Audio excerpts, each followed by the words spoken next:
Okay, let's try this again. This will be take two. It seems like I just can't go 10 minutes without saying something so politically incorrect that it's going to get me booted off YouTube. You want to be a hero and do the Lord's work? Well, you can support my vitally important efforts by dropping $1 into my Patreon. Or, as you are rightfully thinking, Bianca, you don't deserve my shekels. I can't argue with that. That is cruel logic. At least you can send me art that I can use for the channel. Briefly, Heather Alexandra was a guy at Kotaku who's got green hair, like shaved head, wacko kind of person. He raises issues of conflict of interest in the gaming community. Guys, if you're playing video games, sell your machines and games and go read a book, then go outside and exercise. Yeah. Tell me to go F myself. But look down at your beer gut and tell me that I'm lying. All I'm saying is that the truth hurts, fatty. The article is about conflict of interest. I wonder what the guy thinks about game developers having sex with game reviewers. Oh, no, you didn't. Oh, yes, I did. Wasn't Gamergate only a few years ago? That whole thing was a cringe fest that only happens once every few years.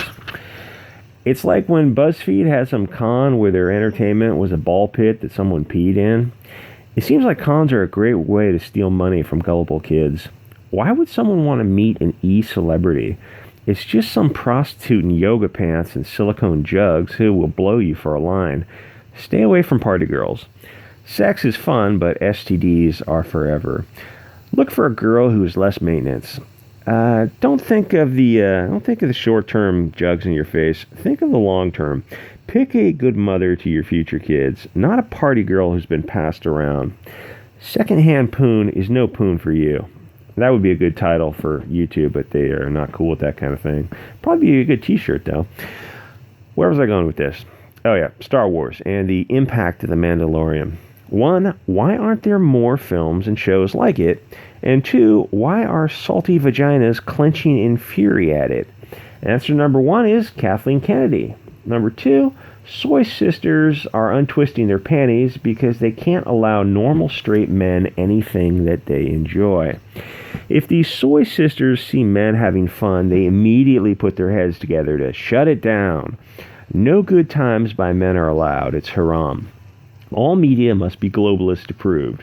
Feminists get nervous when men are together having fun without them. It means events are occurring without them being in control. It's a power issue for them.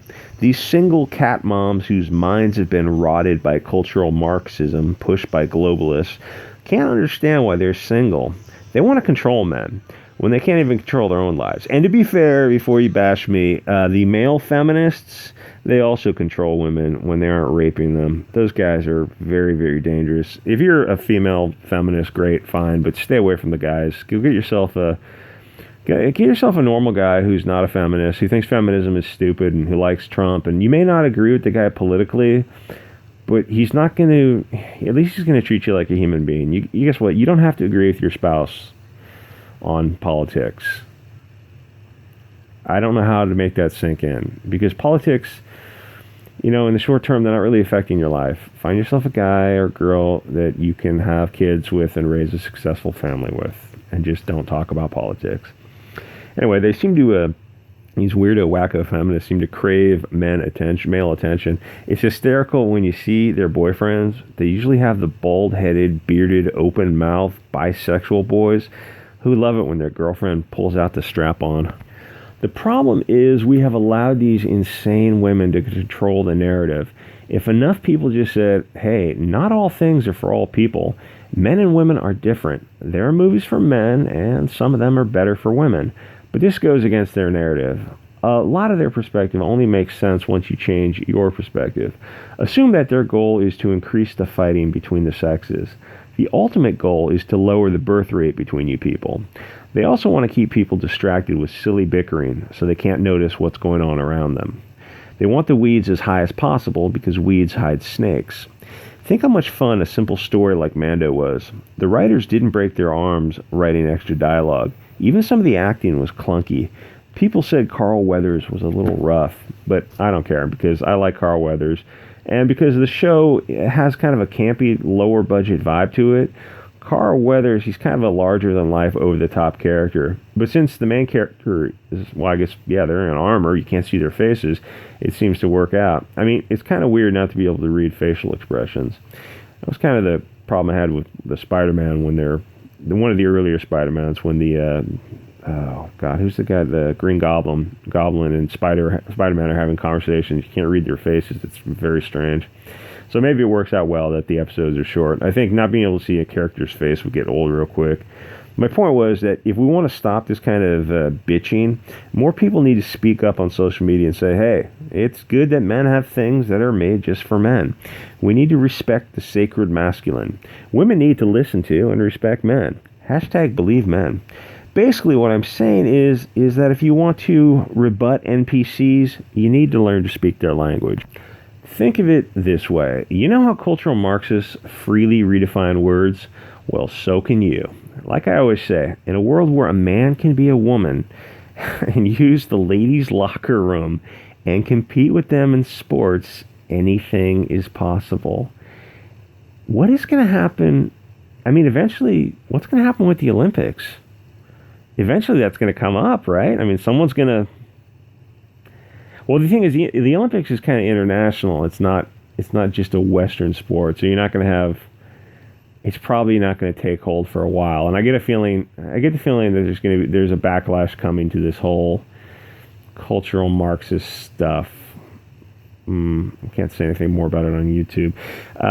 Just keep telling the NPCs that men are sacred and they need to be cherished and respected. Men need safe spaces. Just repeat their own BS nonsense back to them. America is in the trouble it is now because we have been too nice for way too freaking long. More people need to be told that they and their ideas are stupid and illogical. You can't be polite with dangerous people, and these people are the most dangerous people on earth, as I have mentioned. Most people don't want to get in disagreements with people, and the Marxists will use this knowledge against you. How do you think we ended up with The Last Jedi? A film that is an abomination, should never have been made. It only got made because of political correctness. Films like that get made because generations of kids were given prizes for coming in last place. The problem is that Rian Roundhead and J.J. Big Nose were never told that their ideas were stupid as a kid. They get these inflated egos. Someone should have read their scripts and said, no, guys, this is just dumb. Make films like the original trilogy. Wait, you mean update it for the current year with race and sex swapping? No, I don't mean that at all. Just make the best film you can. That might mean that the First Order is all British men. That's what made the original trilogy so cool. It felt real. The modern films feel like diversity projects. Look, we've got a vagina in the lead, plus several brown characters. So what's their personality? Well, their personality is brown. What about the girl? Well, in current year, she has to be the most powerful and smartest character. All this she manages to be without any training, because Roundhead and Big Nose weren't slapped enough. If we could go back in time and slap these two idiots more, it would make for better movies. No more awards for second place. You get Disney Star Wars because kids were getting participation awards.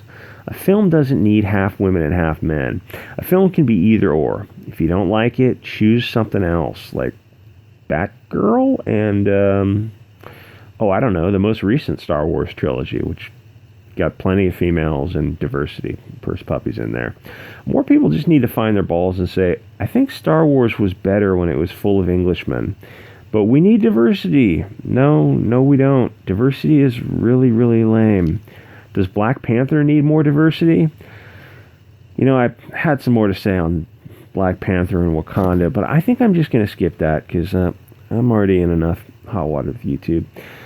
Anyway, the simple solution is to speak up and say that these movies are meant to empower boys. Straight, cis, Christian men and boys of European origin are the most hated and discriminated against, especially by the media. The people of the light are also... I better skip that also.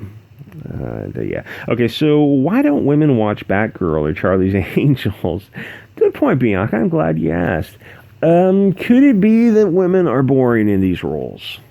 It's just a possibility. I'm just throwing it out there. Anyway, this chick is I got DuckDuckGo image searched her, but I'm not going to show her picture.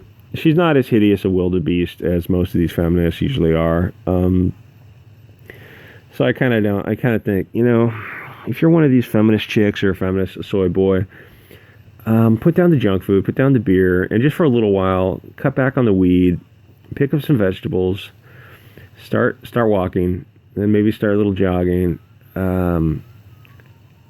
The way your body looks determines your outlook on life, and pretty much everyone could stand to drop 20 pounds. And an easy way to do it is by increasing the vegetables. People will say, "Oh, those expensive diet foods." No. Oh, no. I'm talking beans and rice. Beans and rice. You need, and I know it sounds like a weird segue to start talking about nutrition when we're talking about the culture war, but the thing is, a lot of this is related to nutrition. Your breakfast might be an egg or two, a half cup of rice, half cup of beans, half a tomato. I mean, nobody wants diet nutritional advice, but you got to start taking care of your body, and it will kind of shape the way you look at the world. Anyway, like, comment, subscribe. Like I said, support me on Patreon or I don't know, the other. Click the links in the description, basically. Guys, I will see you until I get kicked off of YouTube.